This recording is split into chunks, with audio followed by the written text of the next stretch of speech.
Back to another episode of Swedenborg and Life. Today we're going to be looking at why we fight with each other, and we're going to be taking a look at these topics. In particular, the root of interpersonal problems, that's a big one. What keeps negative self-talk going could be just as big. And then partial love versus total love. And I have my guests, Peter Rhodes and Rev, Silverman, who we'll get with in a minute. I just want to introduce what I mean by why do we fight here. So when there's war, that's bad. There's lots of suffering, and we rightfully try to end war whenever possible. But even when we get peace, there's not really peace. I mean, there's more of it, but it's not total. Because there's not really peace between people. People even within peaceful countries are hurting each other and killing each other. But even apart from that, even when there are no major crimes being committed, people are not totally at peace. We're jealous of each other, we argue, we sabotage, we lose our temper. Why? Even where everyone has plenty to eat and a warm house, there's no guarantee of peace. So what is the agitating element here? What's at the root of interpersonal problems? The assertion that we're going to look at today is Swedenborg's claim that we can track a lot of it down to love of self. But love of self, what's that? Don't I have to love myself? Don't you need to love yourself in order to feel complete and do good things? I can see how loving yourself too much causes problems, but doesn't a lot of the misery of life stem from not loving ourselves enough, always getting down on ourselves? So it becomes this tangled web. And to begin to untangle it, let's take a look at a clear definition. This is from Swedenborg. Love for ourselves is wanting good things for ourselves alone, and not wanting good things for others unless we benefit. Love for ourselves also entails doing something good for others only if it benefits our own reputation, honor, and glory. So love of self is self-centered behavior and thinking. It's essentially an ignoring of the fact that other people are people, and in fact, just as much people as we are.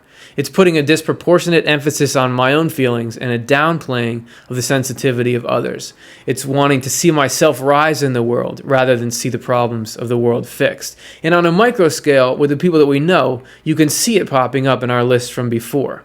Jealousy, loss of temper, other things like that are reactions to the love of self not getting what it wants, which causes obvious problems. But on the other side of the coin, feelings of, oh, I'm not good enough, nobody likes me, why am I such a failure, are actually also symptoms of the love of self. It's a negative manifestation, but related to the same issue. We're going to talk more about how that's possible. Also, it really comes down to that there are two kinds of love. A partial love of the human race, and then the true love, a love for the entire human race. Because only loving the people that I consider my people is in essence the same thing as loving myself. It's a fragmented love, and fragmented love won't really lead us anywhere. To really get this train moving, we got to link into this other love, the big love, the true one love. So, stay tuned.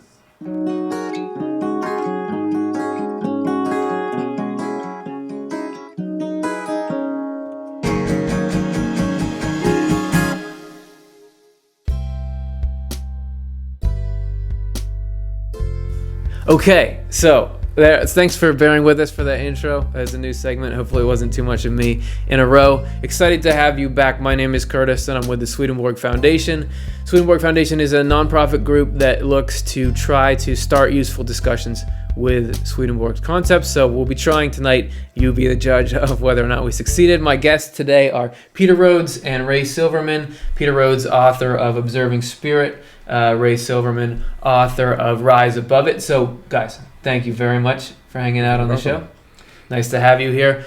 All right, and so we're going to be moving through a discussion here centered around this idea of love of self that I brought up. So let's start with our segment one, which is love of self. And I feel like this needs to be talked about because that's a term Swedenborg uses, which I think your average person coming across that is going to think it means something different. They're going to think, oh, well, you got to, you just like, oh, I'm so bad, I'm no good at anything, and then you're on the right track. But it's different than that, and I wanted to talk through it a little bit. So you're both familiar a bit with Swedenborg and his use of the term. So Peter, do you want to give a little more of a summary of sort of what is love of self as Swedenborg describes it? Well, as you were opening up, you were talking about loving yourself in exclusion to others. So you're really focusing on the smallest part of the equation and leaving out the larger, what you call the big love or the big picture. So your focus is on the smallest part yourself, which you consider to be the biggest, and really not looking at what really is the biggest, which is the entire creation, humanity and so forth. So I guess one way I see it is, if you're a part of a team, let's say you're on a football team, you do have your part, whether you're a kicker or you're a quarterback or you're an end. And you really want to focus on that, and you do want to love that position, and you do want to become good at that position. But if that's so much more important to you than the overall team, right, then you're not participating. But if you can love the team and their effort, and loving yourself is to enhance your participation in bringing about the larger good for the team, then you're a good team member. If you're really focused just on yourself, then it's detrimental to the team, and it's detrimental to yourself because you're part of that team. So you're not separate from other creation. You're part of that creation. And if you play your part for the support of that creation, then you're in order. That's what Yeah, and any sports fan knows that you can play the game to accumulate stats, right? You can be looking to make it so you get a good number of points or a good percentage, and that you can actually do that to the detriment of your team. So that's a great example. There's another quote. Actually, before I get to that quote, sorry, I wanted to make the point that Ray, we often in the modern era hear the word ego a lot, and I'd say that there's probably some overlap between what Swedenborg is talking about and love of self. Do you see that there? Well, yeah, I was thinking about the words of Jesus when he said, "He who loves his life must lose it." Mm-hmm. And people understand that as, oh, well, I do love my life, I love myself. Do I have to die? Do I have to lose it? If you read that more deeply, Jesus is talking about loving your ego, loving this part of you that loves yourself alone, apart from everyone else, or loves yourself better than everyone else. And it's like Pete said about being on the team. You know, if I want to score the points, I get in the huddle and I say, hey, give the ball to me. In fact, when I was in high school, in my yearbook, Jeff Griffith, our quarterback, said, hey, Griff, give the ball to me. You always said that because I wanted to score the touchdowns. Yeah, so a little admission of past love of self. Yeah, that's interesting. And there's a lot more that can be said about that. I want to quick get this Swedenborg quote up on the board there. This goes into a little more about sort of it separates it from what we would traditionally think of loving yourself. Love for ourselves is what we have if we despise our neighbor in comparison with ourselves.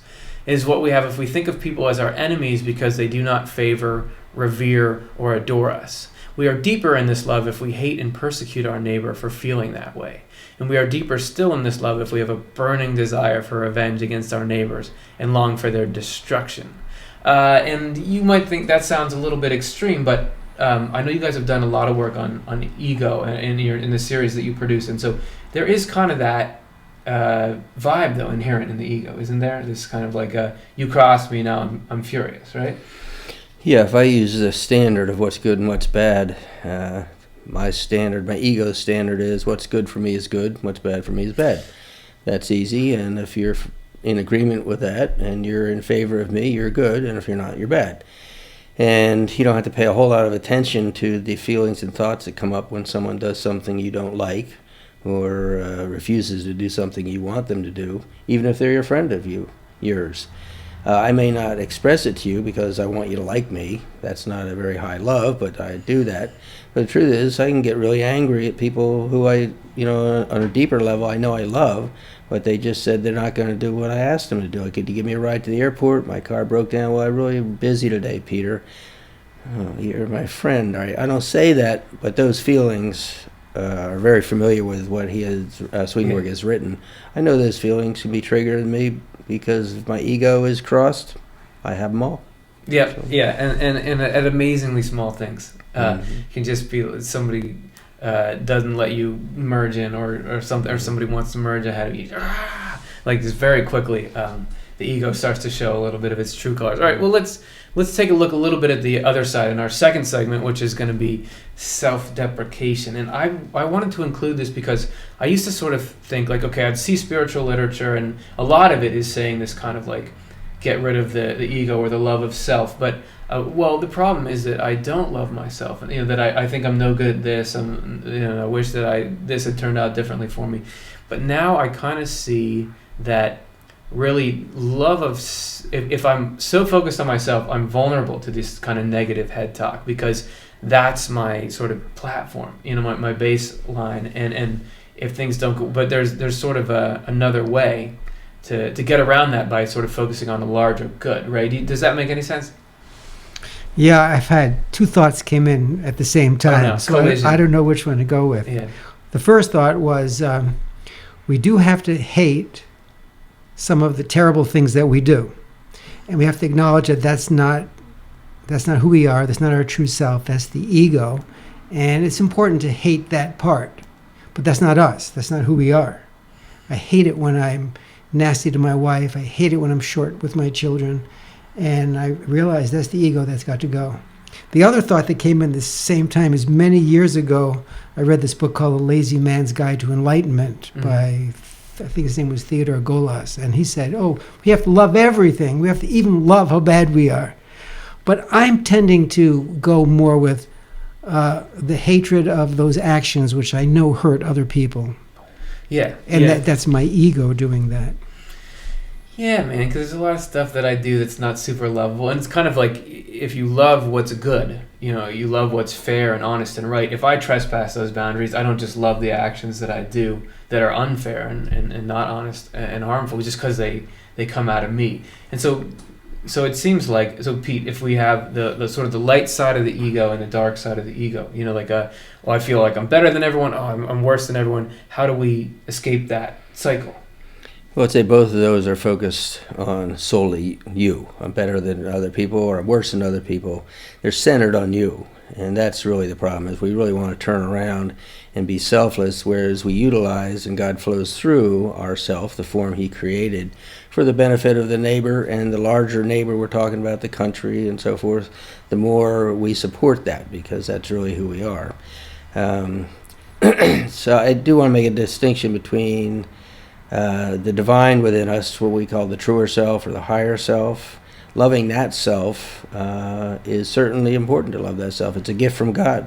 It's your very life. And that's just like on the team where, okay, I happen to be the kicker. Well, I love that position. I'm practicing that position. I'm practicing even when they're out there playing. But I don't love it to the exclusion of other people. So that position I love. So I think of it in terms of you can love the good in you and you can love what's true in you because that's from God. But it's in your finite form, so you can call that myself. But it's really God's truth and God's good within you that you love. It's not your individual natural self that you love and your opinions and so forth. So. Yeah, and being kind of attached constantly to what's going on with me, focusing on self only rather than what's good in me, it makes you constantly in this ego drama. Swedenborg has a quote that's alluding to that here. What troubles the heart more? What is more often wounded? What is more intensely angered than self-love? This happens whenever it is not given the respect to which at heart it raises itself, whenever things do not turn out the way it wills and wishes. Mm-hmm. So if we kind of have this inflated sense of self, or I'm the center of the universe, positive or negative, there's always this vulnerability. Like if I come into this show with Ray and Pete and I'm like, okay, well they're going to think what I say is so cool because I'm pretty awesome. And then you guys, I say something and you're like, okay, cool, man, I'm not going to come back. Then all of a sudden I'm in a tizzy, rather than thinking, oh, wow, wait, am I really not contributing well to the show? How could the show be better? Instead I'm like, it's all about me. So I'd just like to say that all those things are so for me. I have an ego, and that is how the ego thinks, and that's how the ego acts. So I'm not trying to suggest to anybody you shouldn't have that. You do have that. If we didn't have available another part that God flows into, which is his will within us, that we can start to surrender those ego-based loves because they make your life very difficult and put you against everybody who isn't for you, then we'd be in a hopeless situation. So it's recognizing the truth of what you're saying, what Swedenborg says, within oneself. Well, we're stuck. No, because there is another will. God's will can actually enter into you, that you can experience that will as if that were you. And then you get freed from the true nature of our will focusing just on ourselves. Yeah, it doesn't go away. I mean, everybody, you have that negative voice, and it can, but being able to label it and see it and feel this relief of detachment from it. You're not detachment from responsibility, like if it makes me do something bad, but just kind of, did you have something? Yeah, I want to say there's a part of us that is, you can call it your higher self, or sometimes it's called the witness, that actually sees what the ego is doing. And so if we can put our attention on that higher self that's looking at the drama of the ego, getting all inflated about good things that are happening and depressed when things are not going well, then we're in the right place. Swedenborg has a quote that's almost out of Eastern spirituality: unruffled is their spirit, whether they obtain the objects of their desire or not, because they know that all things lead to a good end. I have that up on the wall there. I have that quote taped up there. That's yeah. one of my favorites of his. All right, Yeah. and that's a great point. And I think we'll be able to talk about that a little more in our third section here. Okay, let's go to. We just got a little shot of Matthew. Matthew is helping us run this stuff. Anyway, that was a really beautiful shot. Okay, let's go back to our third. I missed it there. Okay. I'm trying to remember what the slide says because we took it up with Matt instead, but it was they're telling me what it is. Universal love. That's the name of it. Right. So pretend that's written like with a nice like kind of faded white background. Mm-hmm. Universal love. And what we said in the beginning, that there's love of self and universal love, because say that there's somebody who is like in the mafia or something, right? I don't know much about the mafia, but I've seen TV, right? And they kill people, they destroy families, they do all kinds of terrible stuff, but the people who serve them well, they really love them and they fight for them and all that, but Swedenborg is saying that that's still love of self, because it's loving people who are your own. And we have that there's people who are, we consider who don't talk back to us and who do what we say or who are like us or something. We consider those our people. Really, just loving those people is like loving yourself, right? Yeah, it's a reflection of yourself. They think like you think, they talk like you talk. So it's a reflection of yourself. And the closer they are to thinking the way you think, well, they're a Republican, I'm a Republican, or they're a Democrat, I'm a Democrat. Not only that, they're a far-right Democrat, and I'm a far-right Democrat. Yeah. Then it's really looking at yourself, and then if they suddenly change their party or they change their opinion against you, then rather than just think they have a different opinion, well, I don't like you anymore. Why? Because I only love myself or anything that looks like myself. Yes. Right. It's like loving your reflection in a mirror. Yeah. So Ray, what is this? So that's sort of the expanded love of self, where you love yourself, and then people, and also like somebody who's always like comes up to me after the show, like people come up to me after the show and say, "Whoa, great job, you're so awesome," and I'm just like, man, I love that person so much, Yeah. So that's sort of the larger of that side. But that's still all love of self. What's the other? What's the alternative? What is this larger love we're talking about, and how do we kind of grab a hold of that? Yeah. Well, I think what Jesus said, why do you love those who love you? Even the publicans and the tax collectors do the same. He was talking about this smaller, fractured love that only loves those who love you and respect you and admire you and are, like Pete says, they're just like you. I think Jesus is talking about this universal love that only comes from God. We can't have that. I think, Pete, you want to mention that? Well, I just say that my belief is God is love itself. And when Jesus says you have to love your neighbor as yourself, I restate that as love your neighbor is yourself. And Swedenborg talks about that the life in every individual is the one life coming from God. So the life in you and the life in me is the same life. We don't have different lives. We have different forms. The difference in the receiving vessel is what makes a difference. So if you can really focus on loving your neighbor because they are yourself, then you're part of the entire game. You're not apart from. You're one small part of the universal manifestation of God, His creation. Then you love God the most and your neighbor as yourself because they are yourself. That's a universal love. That's God's love is omnipresent. So you become into that love, and then all your neighbors are on your team. Yeah, and I think that the more empathy you pick up along the way, the more you shuffle into it. Because if when I have zero empathy, I can know someone else is suffering, and it's not me, so that's cool. Mm-hmm. The more that I really understand, okay, wait, other people are as conscious as I am, and they feel just like I feel. the less I can be okay when someone else is suffering. So I'm sort of starting to see their life as my own, and I guess that you can get more and more like that. So that's some things we had to say about that. If that confused you even more than you were when we started, you're going to have a chance to ask questions. So type in some questions on the YouTube comment section, and we're going to answer them after this real quick break that we'll get to. Or if you found us on Facebook, just enter your questions in there, and we'll get them right after this non-commercial break.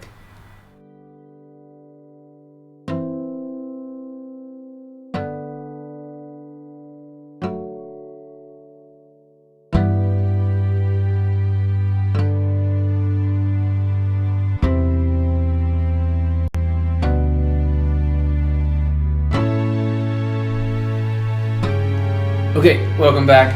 This is Curtis. You're watching Swedenborgian Life. My guests are still Ray Silverman, Peter Rhodes. They didn't run out during that break. Well, they tried, but I'm near the door, so I put my arms out like this and push them back. And now the cameras are on, so we're good. This is the segment where we're going to be answering questions to the best of our ability. And so if any of you out there have them, just write them down as a normal YouTube comment, as I said, or write them on Facebook. We'll grab them. We'll try to answer them. So let's take a look at our first question here. This is Jeremy from YouTube. What does Swedenborg say about arguing about doctrinal differences? Ray, you made a sound. Do you have something? Yeah, I do. Swedenborg has this great passage in the beginning of his book, New Jerusalem and its Heavenly Doctrine, about originally when people came from different churches, different religions, different worldviews, and got together to discuss their views, they considered it an act of charity to share their beliefs. They actually tried to teach one another, but they did not take it amiss. This is like verbatim from Swedenborg. Yeah. It's an exact quote. Amiss, yep. They didn't take it amiss, or they didn't get offended if people disagreed, because they knew that everyone received truth according to their state of goodness. And to me, that's colossal.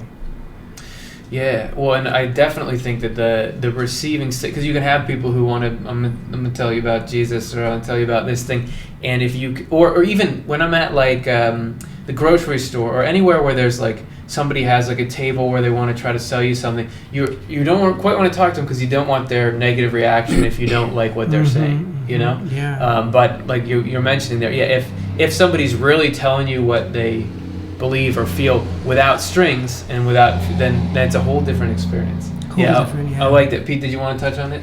Well, I'll just say the whole point of scriptures and doctrines, really, according to Swedenborg, is to unite people and bring them together.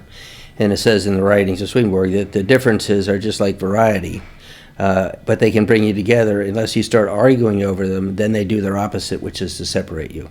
And that's contrary to the whole point of what doctrine is. Yeah, which we're not going to have time for it now, but there's a whole discussion to be had on love versus ideas or doctrine. That a huge theme in Swedenborg's works is this that love is what's important. That's what unites. This like, okay, I want to help other people. That's what's driving, and then these belief systems that come out of it, if they're serving that love, and then they're good. So anyway, that's good, Jeremy. I hope you like that. Let's get to our next question. This is from M. Christina from YouTube.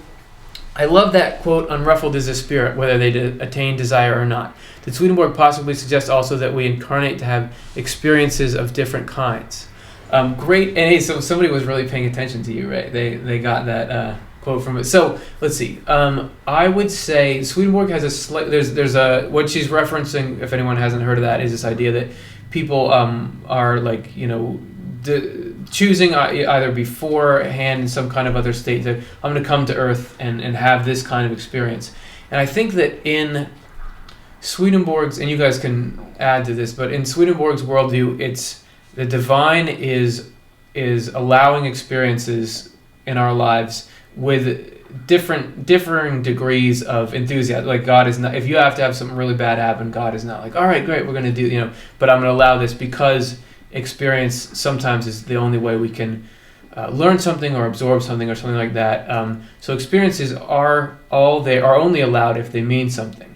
I don't know if he would say that we had an intention in there, but there certainly is that sort of element. Did you guys have anything to add? Well, I probably differ on that. I really think we are having the exact experiences necessary to bring about our full transformation and our full expression of an affection of God. We're each created as an affection of His universal love, and the experiences are to perfect that.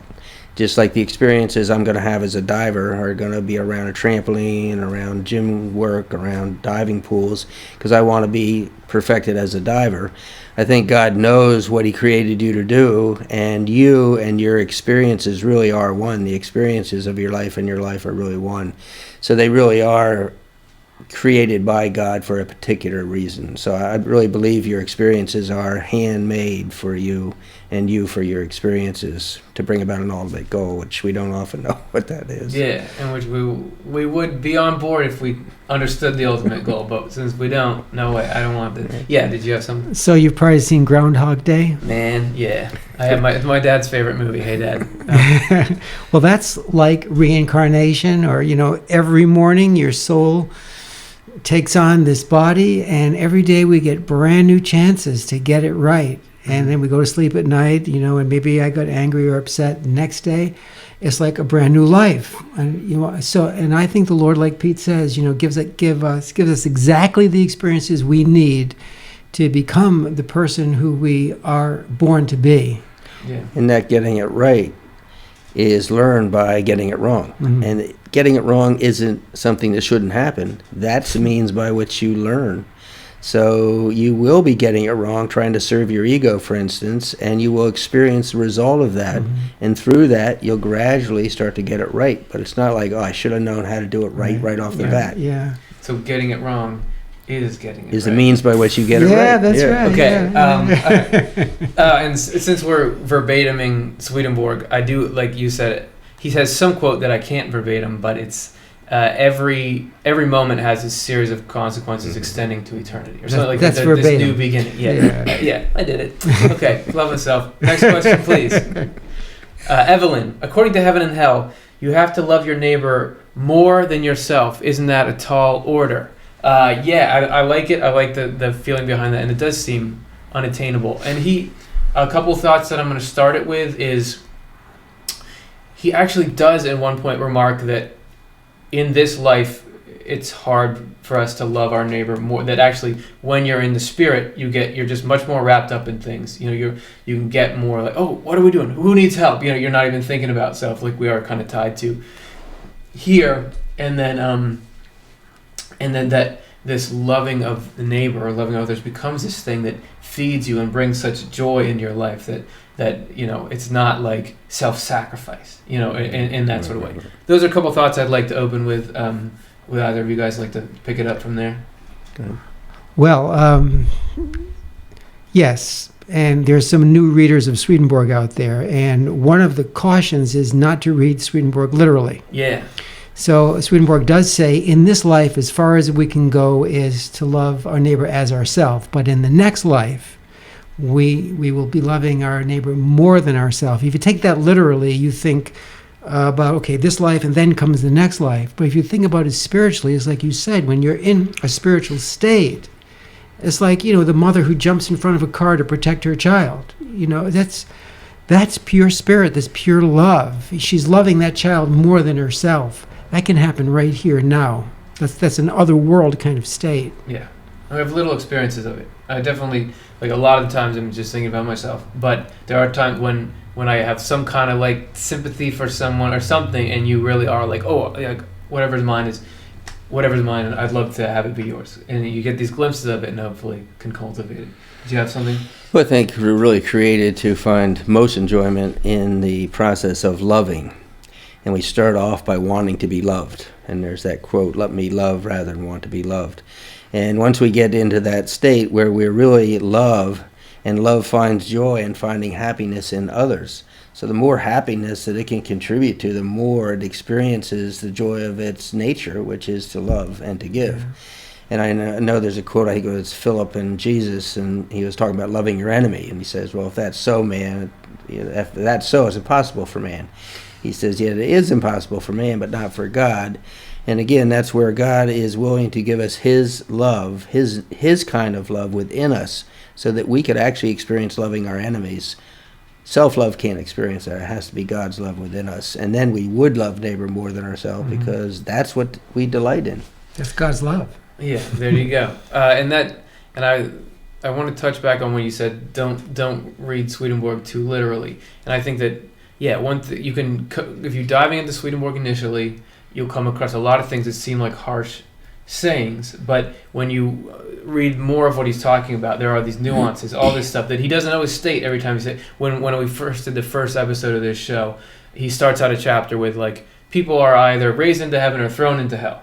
But if you read Swedenborg more, he states over and over again that nobody gets thrown into anywhere. We lead ourselves where we want to go. Anyway, there's all these nuances. So I would say it's definitely good to like take it lightly and just, if something's bothering you and it doesn't feel like love, if something doesn't feel like love, put it a little to the side and see and learn more. And eventually, the reason I've stuck with it for so long is that a lot of it does seem to come back to love. So, okay, so we have one more question that we're going to get here.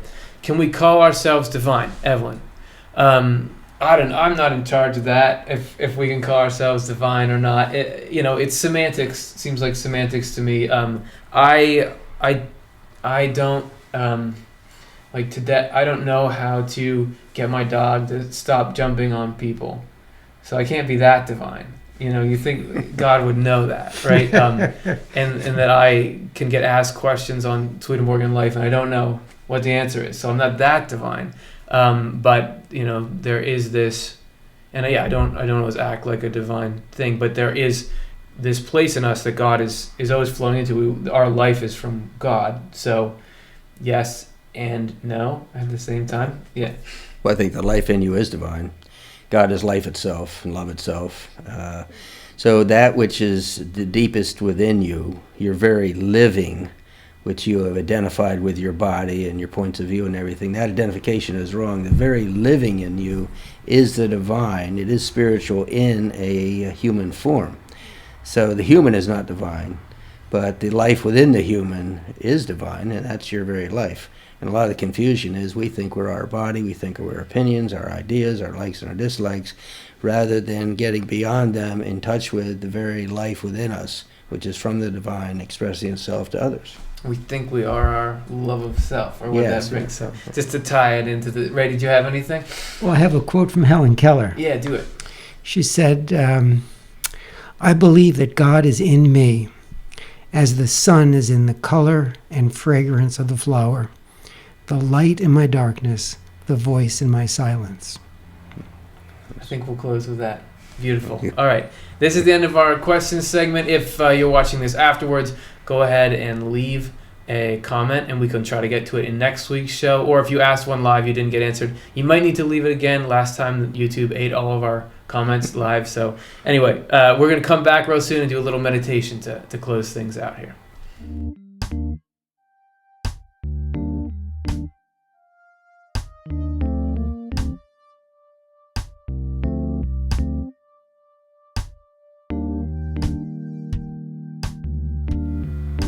We have that image is like the two doors, and we got the door where the big love can flow in, and the door where the ego love, and Swedenborg just often describes it as the negative is coming in the back and the positive is coming in the front.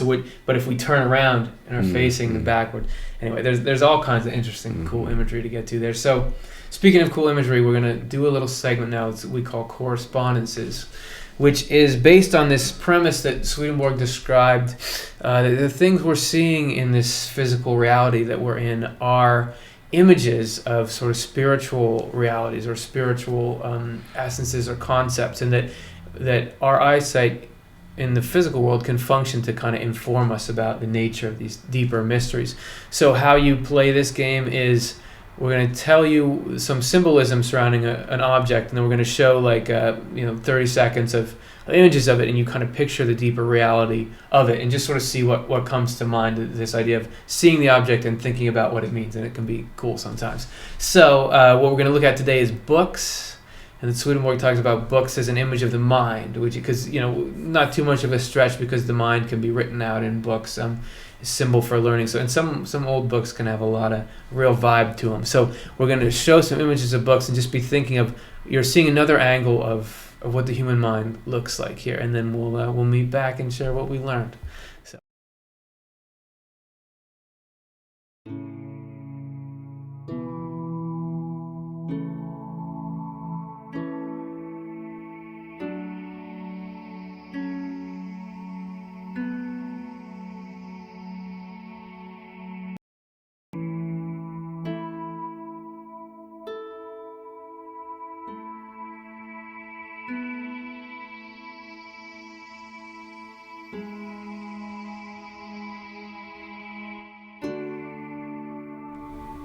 And with that, I was thinking of that second book that popped up with like that old spine to it, and even though the brain is much more complex than a book, something about that gives you this sense of like reverence, like, oh, there's a lot of cool stuff in here. So I thought that was hip. All right, we're out of time. So everybody, thanks for watching. If you want to help this show continue and want other people to be able to watch it or find it, consider making a small donation. Swedenborg Foundation is nonprofit, and this all runs off of people's donations. You just click the link that's in the description of this video. So thanks very much for considering. Peter and Ray, this was really fun. I genuinely, I could be lying right now and just say I enjoyed this, but I actually really did. And thank you very much for being on the show, and hope you guys will come back someday. Well, thank you. Pleasure. Enjoyed it. All right, and we'll see you guys all next week, same time, same place.